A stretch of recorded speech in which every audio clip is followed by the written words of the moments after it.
Lancaster, and welcome, dear listeners. We are indeed really happy to have you with us for the very first edition of the Ebin Radio Show and Podcast, the monthly program made by the Ebin students here at Lancaster University that brings you news, thoughts and insights about e-business and innovation. Oh, I'm Yuri, by the way, and delighted to be your host. Coming up in the program today, what is innovation? You know this word we hear like a dozen times a day, but what is it really that we call an innovation? Well, Dr. Edward McKever from the Management School and Rob Ellis, who is an innovation team leader at Lancaster University, will share their views about what an innovation is and how necessary it is to innovate. Also coming up in the program, are you ready for e-commerce in India? Krishna, an Ebin student and also a former Google's employee, will talk to us about the particularities of India when it comes to e-commerce. But first, let's talk about some news about e-business and innovation. And to do so, let me formally introduce my two dear deputy hosts with me in the station, Sergey, who comes from Russia. Hello, Sergey. Hello. And Siyu, who comes from China. Hi, Siyu. Hi, Yuri. A warm welcome to both of you. Sergey, I guess you were quite interested in the CES event that happened at the beginning of the month in Las Vegas. CES, for those who are not familiar with this event, stands for Consumer Electronics Show and is one of the most important trade shows about electronics and technology. Well, Sergey, could you tell us a bit more about this event and maybe summarize the previous year from a technological point of view?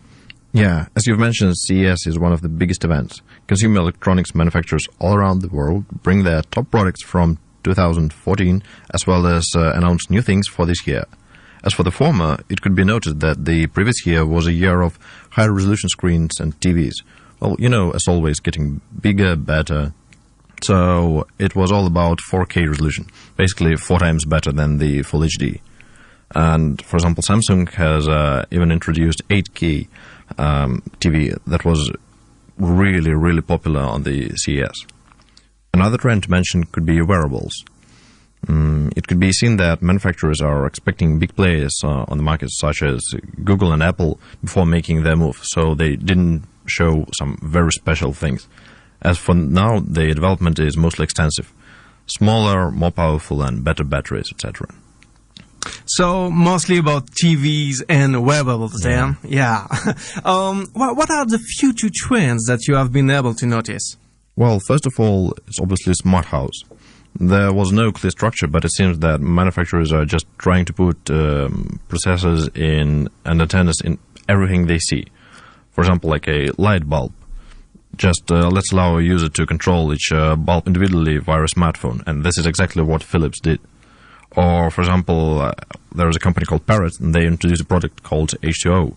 It's a device that's inserted into plants, sensing a combination of light, moisture, and other measurements to analyze what a plant needs, more or less, or fit in order to grow. And you can control it from your tablet. Secondly, smart cars. Tesla cars with the big screens in the middle controlling everything created this trend last year. So the focus is on personalized in-vehicle infotainment and driverless cars. Mercedes' autonomous concept car is in the self-driving mode. The steering wheel retracts and the driver's seat rotates backwards, so he or she can talk with passengers. And finally, virtual reality has finally become usable with a hugely popular Oculus Rift last year. As for now, in the 2015, the Razer introduced their open source virtual reality kit that anyone can use and develop their application for it. Oh, okay. So, well, Sergey, when I'm listening to you, it looks like everything is going to be smart, right? Like smart TV, smart watch, smart houses, smart cars, etc. And by smart, we mean basically putting an internet connection into devices, like the smartphone, for example. Is it what we call the Internet of Things? Or, like, will my fridge soon be connected to the Internet, Sergey? Yeah, although probably not this year. Internet of Things is not just about 1 or 2 or 5 devices. For example, with your example of a fridge, it's not just about the fridge itself. Imagine that you brush your teeth in the morning, but you're not just brushing your teeth with a normal toothbrush. It's a smart toothbrush. So it analyzes some data about your teeth, then it sends this information to the server, it processes it, and understands what should be changed, for example, in your lifestyle, so that your teeth will be better. It then talks with the fridge, asking, "Hello, fridge, which food do you have inside?" Then, using this information, they can really understand which recipe is the best one, communicating with your microwave, for example, saying, "Oh, I have a really nice recipe, so can you really cook it?" And if your microwave can't, then they have to connect to the other server, download this recipe, etc., etc., etc. So this is what the Internet of Things is. But on this CS, we realized that the market isn't yet ready. There is no issue with the hardware part of it, but unfortunately, there's still no big platform where all those devices can be connected together. Okay, so it looks like I'm not likely now to see my fridge having a chat with my microwave, but it's maybe not in a long time then, according to you, Sergey, and the Internet of Things. So thank you very much, Sergey, for this CES event analysis. Okay, now, see you. I've heard that Microsoft has officially announced a new version of its operating system called Windows 10. Oh, by the way, guys, don't look for Windows 9. It's just that Microsoft has jumped from Windows 8 to Windows 10. But see you, what I've caught your attention in Microsoft's announcement is a prototype called HoloLens. It is based on the concept of augmented reality and would, and I quote Microsoft here, brings holograms to life into your world. So, see you. Could you tell us a bit more about what HoloLens is? Yes, sure. Briefly, Microsoft HoloLens is a goggle-shaped Windows 10 computer. As Yuri already mentioned, it is designed to augment reality by creating virtual 3D objects in users' viewpoint. The users then can directly interact with the objects through the gestures and voice commands. Just imagine that at the moment you put on the HoloLens, everything will show up in front of your eyes. A smart TV shows on the wall, for example, or a Skype interface with your friend just floating in the air, or even the Lego games that you can play using simple gestures, but in a real way. Although it is true that some of the sci-fi scenarios seems too big to achieve in the near future, but what we can see now is this product do give us an amazing outlook of what the future of the world would be. So I think it is worthy of attention. Yeah, it's true that it looks great, this HoloLens thing. Yeah. But Sergey talked earlier about the virtual reality, right? And Oculus Rift, which, by the way, was purchased for $2 billion by Facebook last summer. So how does HoloLens differ from Oculus Rift, for example? Well, to answer this question first, we need to make clear of the difference between augmented reality and virtual reality. Basically, the concept of augmented reality is to merge virtual reality with the real world. Let's see how HoloLens is composed. First, it has two displays like Oculus, but they are transparent, which means that user can see the real world just behind virtual objects. This creates an illusion similar to a hologram. You essentially hallucinate the world, or you see what your mind wants you to see. You know, it's like kind of tricking your brain. So HoloLens is obviously more augmented reality than virtual reality. And the biggest difference between HoloLens and Oculus here, always say the difference between augmented reality and virtual reality here is you can see directly through AR augmented reality devices and can therefore walk around the real world, while virtual reality devices completely just immerse you and require you, I'm not sure, but at least for now, require you to be stationary. Mm-hmm. Okay, so a big difference here between virtual reality and Oculus Rift and augmented reality of HoloLens. see, we have all in mind the Google glasses, right? Which were supposed to be our future, but whose production was stopped by Google a few weeks ago. So will HoloLens from Microsoft face the same destiny than Google Glass? Obviously, Microsoft never wants to see the day that Google Glass has experienced. Well, as for the future, I'm afraid I can't make any predictions because, our life is changing extremely fast every day with increasingly advanced technologies. So I'm really not sure what we're going to be happen next. After Google, Microsoft, maybe Apple now is just around the corner to make a difference.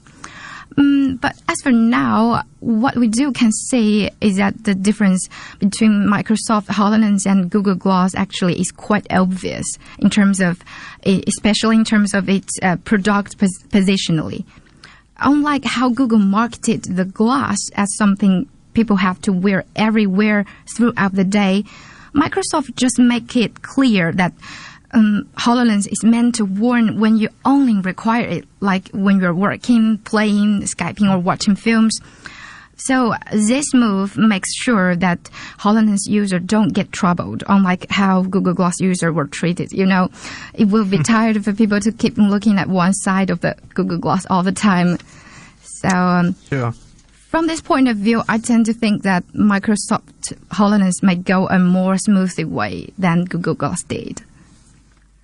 But actually, we can simply see more ambitions of Microsoft than Google just from the name of this product, HoloLens rather than HoloGlass or something, so which sees through the very further future. When one day, imagine that all the technologies can be gathered on a small pair of contact lenses. So HoloLens could be your future then? Yeah. But by the way, Yuri, as for this issue, can we say HoloLens is an innovation? Just a little bit confused between innovation and invention right now. Well, that's a good question. See, that's a good one. And, let's try to find it out, because in fact, that leads us to our main topic of the day, right? Which is, what is an innovation? And Poom, an Ebin student, has interviewed for us Dr. Edward McKeever in order to know a bit more about what is an innovation. So we may have some clues to answer your question here, see you. Let's listen to them. Hello, my name is Poom. Today we are with our first special lecturer. May I introduce Dr. Edward McKeever. He works at Institute for Entrepreneurship and Enterprise Development Department. Hello, Poom. It's very nice to be here. Thank you so much for coming today and join us. Today we are going to talk about innovation. Okay, let me ask you the first question, like maybe the general question. What is the innovation?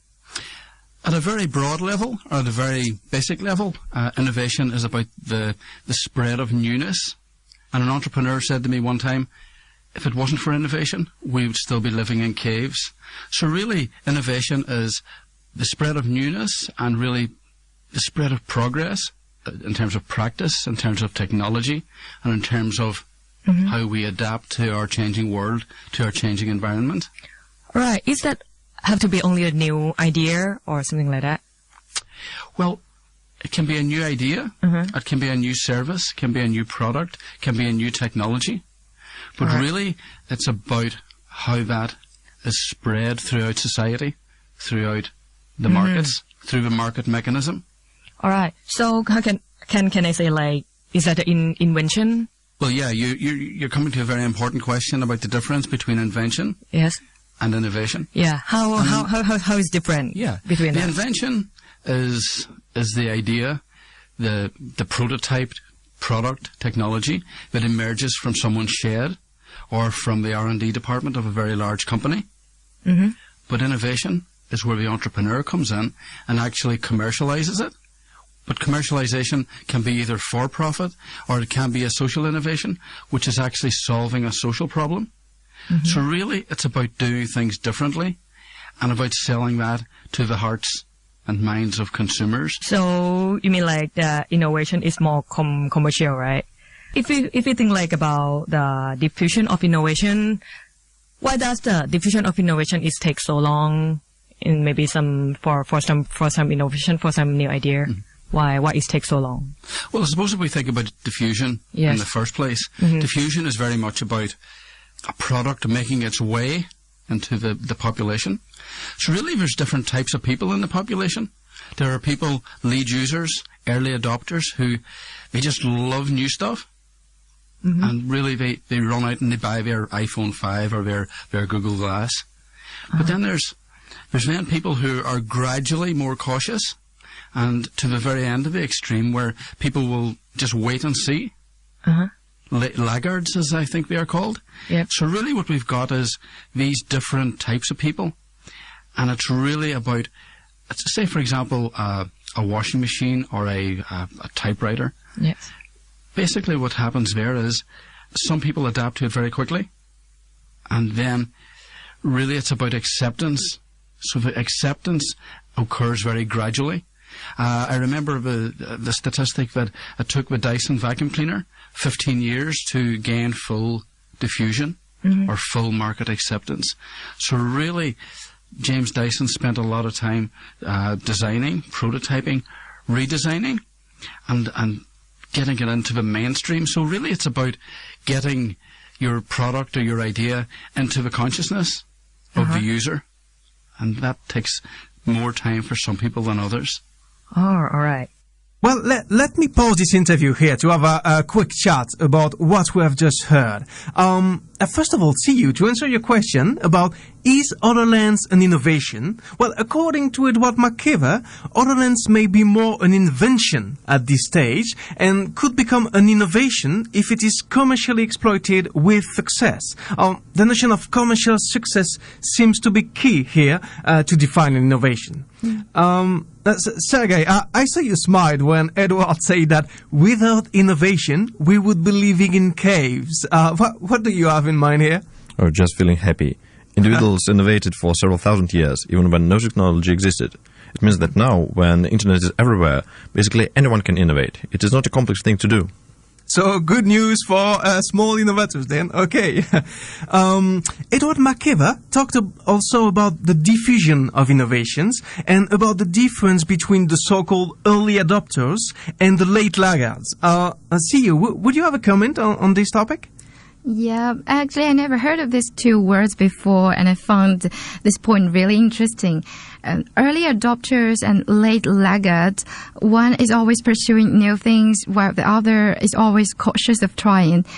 This reminds me of my grandma, who must be a typical late laggard, as she always noticed me to be careful using innovative products or services. But actually, it is because the preference on new things is always different from person to person that we know the diffusion of innovation, or we say the success of a particular innovative design, sometimes really depends on the exactly timing. You know, at the moment of the timing come, or we say like the tipping point, everything can dramatically change at once, and the innovation diffusion will then just boom. Yeah. So the timing here, yeah. And Yeah. by the way, hi to your Gwansma, CU, which is quite as a late laggards, but could be maybe in the future be an early adopter. I don't know. Depending on the timing then. Okay, so now another important concept of the theory of innovation is what we call the dominant design, which is like a standard for a particular industry and which can be seen as the innovator's holy grail, if you want. Well, Boom has asked Edward about this concept. Now we can get some idea for the diffusion of innovation now. And then what is the dominant design? The dominant design is almost the agreed format within an industry. Yes. That consumers recognize. So if you're driving through or you're walking through a car park, you can look and you'll see what a car is. There's an agreed understanding that the steering wheel's in a particular place, the handbrake's in a particular place. Yeah. So really that didn't happen just overnight. That was a gradual process where by firms competing for the market, they're basically competing to a point where the consumer understands what the product is. And then they compete on aspects of design, on aspects of product characteristics. Yeah. So the dominant design is what is agreed what something is at a very conceptual and broad level. Can we call that is a standard of the product? Yeah, standard by very definition means that it's agreed upon. So it's an agreed upon standard between the firms that are producing something and the consumers who are buying. So customers are buying the meaning behind the product. So it's really a process again of understanding and educating, and then it becomes a process eventually of co-creation where the firms and the consumers, they somehow work together in a very broad way to this evolution of what was a radical innovation, then becomes a process of incremental change where you can't really do anything too outlandish or crazy. For the dominant design, could it be only a single design, or it can be like a multiple design? Very often you start off with, say for example, a laptop that became a dominant design. But then you start to see a branch off into tablets. You see phablets. You see phones. So then you start to see a basic principle, a basic design, which can then be taken into different markets. So really then it becomes very much at the interface of entrepreneurship and marketing, where it's taking this concept that the public, that people, consumers understand, and taking it into these new niches, new applications for the understood technology. I would like to ask you some question about how can we live without innovation? Can we? I think innovation is part of our evolution as a society, as a species. And really I think innovation has been around for thousands of years, but we just didn't have the word. And really, maybe that's what we need to appreciate when we use the word innovation. That we need to understand it in the context of what's going on in society. And maybe the good thing about it is that now that we've got a word for it, we can then educate people more widely about what it is, and really to appreciate it, that it's about the application and the new application of ways of doing things. Okay, now we come to the last question for this session. How important of innovation to small business this day? Well, the difference between small business and big business is resource. And innovation is very often in terms of doing more with less, using new technologies, new ways of doing things to create new niches, to create new value propositions. In many ways, innovation has allowed many small businesses to behave or to operate or to be perceived as larger than they are, to have more impact than small businesses could have in the past. So really that's why you see innovation facilitating small businesses operating globally. So really it's maybe the opportunities for small business have never been greater based on the technologies and the innovations that we have that we've uncovered, unfolded over the last, say, 10, 20 years. Okay, we come to the last, we would like to say thank you very much, Dr. Edward, so much for let us know about the importance of innovation and about the dominant design, the diffusion. Thank you so much. Thank you very much. If you're just joining us on Belweg FM, you're listening to the Ebin Radio Show and Podcast, the program that brings you news, thoughts and insights about e-business and innovation. And we have just heard Pum interviewing Dr. Edward McKeever about the theory of innovation. And the concept of dominant design as well. See, would you like to add a word about the dominant design concept? Well, yes. I'd like to say something about how the dominant design is established based on my understanding. Often it is a result of a standard race, or also as known as a standard war. Fierce competitions will happen within a more and more mature market just following the division of a certain innovation design. Then a dominant design is believed to be born. Okay, so a fierce competition then to get the dominant design thing, for example, as Apple and Samsung for the smartphones industry. And Sergey, I guess you would like to add something on this topic too. Oh yeah, I really like what Dr. Edward said about branching. As I come into CU's part, People typically give an example of MP3, for example, being a dominant design in music. However, if you think about it, you understand that at first there was just one market of music in general. But as it slowly went digital, it got divided to, for example, lossy, lossless types, etc. So MP3 is a dominant design only in a lossy format. But if we look at lossless formats, FLAC and ALAC is the one that you can hear on your Apple devices, are also could be called dominant designs. So as the market changes and shifts, several dominant designs emerges, and they split the market into several small markets. Okay, so multiple branches of same dominant design then.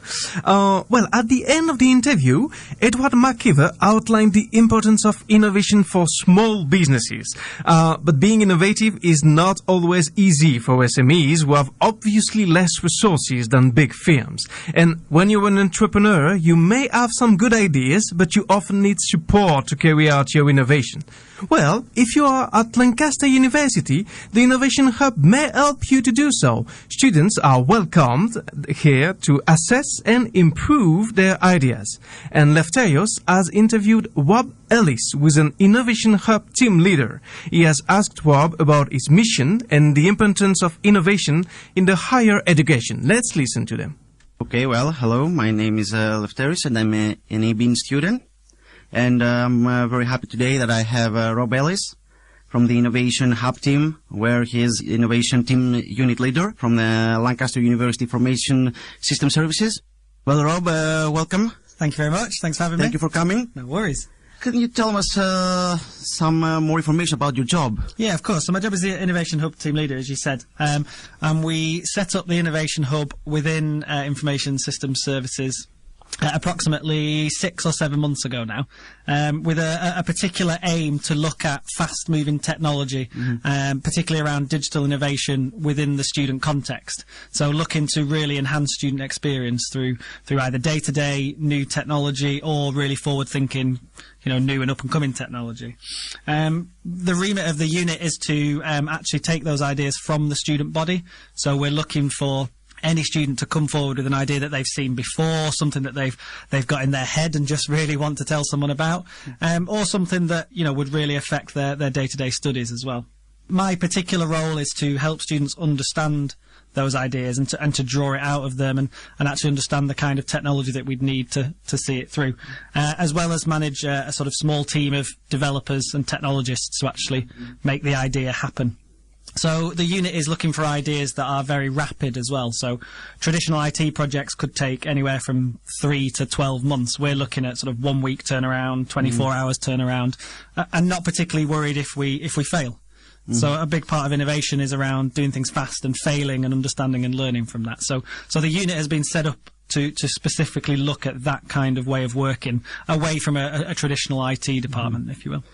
So this is the main role of the Innovation Hub, the transformation project that you're undertaking right now. Yeah, and absolutely. And I think the sort of transformation element there is, which we might come to a bit later, but is around forward-thinking technology and really fast-paced environments. And obviously, a university having such a wide audience, particularly sort of 10,000, 13,000 young people and who are used to that technology, then obviously the transformation projects is around making the most of that and bringing that out into the wider university.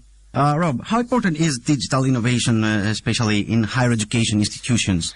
Yeah, I think it's really important. I touched on it a little bit that obviously as new students come through as well, they're more and more used to using technology every single day. I think technology changes so fast, but if you think even over the last few years with the introduction of smartphones and iPads and that kind of thing, you guys are used to using that technology, which perhaps isn't in a higher education and in an education generally. You're used to that, and the speed at which everyone is adopting to it is changing so fast that we need to keep up with you, really. And I think it's also expected. I think that's the interesting thing now, that the university is expected to provide that service, the kind of technology you're already using when you come here, rather than prescribing to you a set tool that you can use. We're adapting to you. Especially for Lancaster University and as a modern institution. Absolutely, yeah, and I think the fact that it's a large and a worldwide organisation as well, so we now have to think about how we connect you to other campuses, so to the Ghana campus and the Malaysia campus, that kind of thing. We have to understand how we bring international students into the same environment, whether they're here, on campus, off campus, wherever it is. So making sure that the organisation matches the pace of its members. Also, how important is innovation today, and how firms and people can be innovative? Really, really important. I think it's as important in any organisation, really. I think if you want to improve anything and you're willing to take risks, then innovation is the place that you need to be, and the thing you need to be operating under. Obviously, you may all, whoever's listening, may have understood the Google methodology and Facebook. Obviously, they're very innovative companies, and they're constantly trying to change and redo the way they work. In education and in many big corporates, that perhaps isn't in existence yet, and they're starting to catch up. I think for any business and any organisation to survive now, they've got to be innovative and they've got to change. Well, guys, did you know about this innovation hub at Lancaster University? And what do you think of it? See you? To be honest, this is my first time heard of that we have such a great place in the campus. What impresses me a lot is that this project tends to compress the time of making an innovation to come true, even though experiencing possible failures. But I think this is a definitely good try for people, especially for our university students who have ambitions and passionate in changing the world with their amazing ideas. Sounds really encouraged. Yeah, absolutely, CU. It sounds. Sergey? Oh, having Innovation Hub in the university is a really good thing, but having the one that students actually know about is even better. So, as for now, I really want to visit it and just learn a little bit more about it. Okay, so that's a fair one. Okay, so maybe more communication for the Innovation Hub then.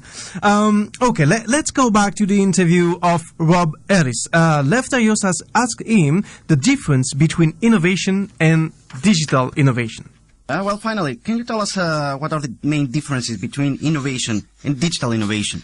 Yeah, it's quite a tricky question, I guess, because innovation in any sense is about a fast-moving environment, and so is digital, as everyone will be aware.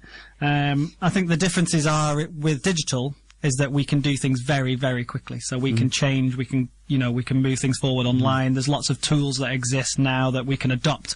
Whereas in a previous world, you might have to build something bespoke and take an awful lot of time and cost to do that. There are a lot of tools available which we can just take on. And I think that's really important in a fast-changing world, to be competitive and to bring that innovation forward. And I think, just to add quickly, that I didn't really touch on, is around what is innovation as well. And I think what happens is a lot of people will believe innovation has to be groundbreaking. I think what we really believe is that it can be very subtle changes to make something a lot better. And I think the really interesting thing is that innovation shouldn't lie with any one person. Particularly at the university, it's a cultural change that allows anybody at any point to have a good idea and a way to put that forward and to see that change happen. So I think for anyone looking at innovation, they shouldn't think, oh, I don't have the next Facebook idea or the next Google technology. It could be we're investigating things as simple as changing the way post goes into a college at the moment and how you're notified about that. Not groundbreaking, but day to day will make a big difference. So, Well, thank you very much for all of this useful information, and I think that just to make a final comment, that this innovation is a very hot topic nowadays, because we have a huge mobile technologies penetration, where is calculated around 93%. Absolutely. And also everyone is having a smartphone or a portable device. So this is the transformation that we're trying to achieve, from innovation to go to digital innovation, I think. And I think I'd encourage people not to worry too much about the word digital as well, that you don't have to be a coder or a developer to be part of digital innovation. Exactly. You're probably using it naturally, like you say, through the devices that you use every day. And it's more about the idea and bringing that forward. So, well, thank you very much for coming, Rob. I think it was a very interesting interview. Thank you for coming. No problem, thank you. Bring me down, can't none bring me down. The love is too high to bring me down. Can't none bring me down. It was indeed a very interesting interview. Thanks, Lefterios, about that. And as Rob Ellis told it, innovation doesn't necessarily need to be radical or groundbreaking to be successful. A good example of this is Netflix, that has had a long history of subtle improvements before becoming a highly successful company. Well, we have listened to an academic and to a practitioner's point of view about what is an innovation. Let's conclude this program by a student's point of view. Chin Ching has interviewed for us Krishna, who is an Indian Ebin student and also a former Google's employee. Chin Ching has asked Krishna about the particularities of e-commerce in India and how firms can innovate to adapt themselves to this market. Let's listen to them. Hello, I'm Qing Qing. Today I'm going to interview Krishna, who is an EB student from India. Thank you for being here, Krishna. Thank you. It's great to be here. Can you tell us something about e-commerce in India? Is there anything different from here? Yeah, I guess there's a lot different from, the other Western markets or the more developed countries, because the market is really different. I think e-commerce in India started about a decade ago, but initially it started off by, copying the ideas from the West, and which is not a wrong thing, but the market couldn't really adapt to the exact same ideas which were being conducted in the West. So it is only in the past 4 or 5 years that companies have innovated and tried to address the market concerns. For example, in India, a majority of the population doesn't own cards, so the mode of payment needed to be innovative. Like, there's an innovative mode of payment that a company called Flipkart started, which is called cash on delivery, where the customer has an option for paying when he gets the product. So that was an innovative way of thinking. Plus, customers needed to be assured that they're going to get a good product or a product that they're not going to be cheated, basically. So companies again started innovating with a 30-day return policy, wherein the customer could return the product even though he's opened it within 30 days. It actually came as a shock to many people because it's pretty loss-making if the customer returns such products after 30 days. But I think it really increased the confidence in the customer's mind, and that's why the e-commerce in India has picked up in the past 3 to 4 years, I would say. Okay, thank you. So how does an international company adapt in India's online marketplace? Can you give us an example?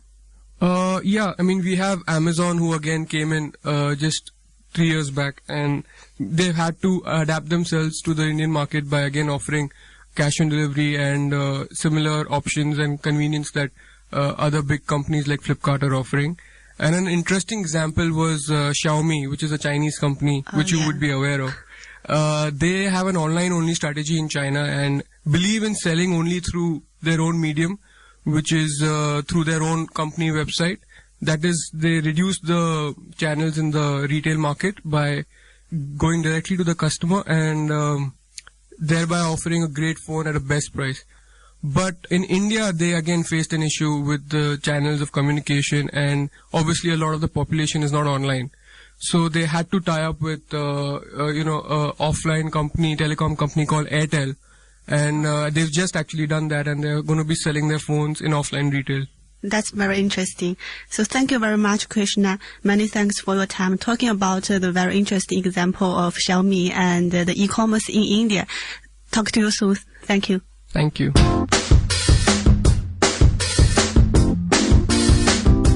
And that was Chin Ching interviewing Krishna about the particularities of e-commerce in India. And well, guys, the first edition of the Ebin Radio Show and Podcast comes to an end here. We do hope you enjoyed it. You can listen again to this program thanks to the podcast available on Betterwix FM and on the Ebin Facebook page. I just have the time to thank the people that make this show possible by beginning with the Ebin Radio team here in the studio with me, Sergey, and see you. Many thanks to both of you guys. But also for the interviews, thanks to Poom, thanks to Left Ears, to Katarina, to Chin Ching, and to Krishna. Many thanks also to the guys of Belwig FM and Daniel in particular, whose help is absolutely precious. And a final thanks to Casey Wilson, the Ebin's program director, for her support. Well, the next show will be on Saturday, the 28th of February at 12 a.m. and we do hope you will be there with us. Until then, we wish you happy day, happy weekend, well in the world to be happy. Take care then. Bye-bye. Bye. Goodbye.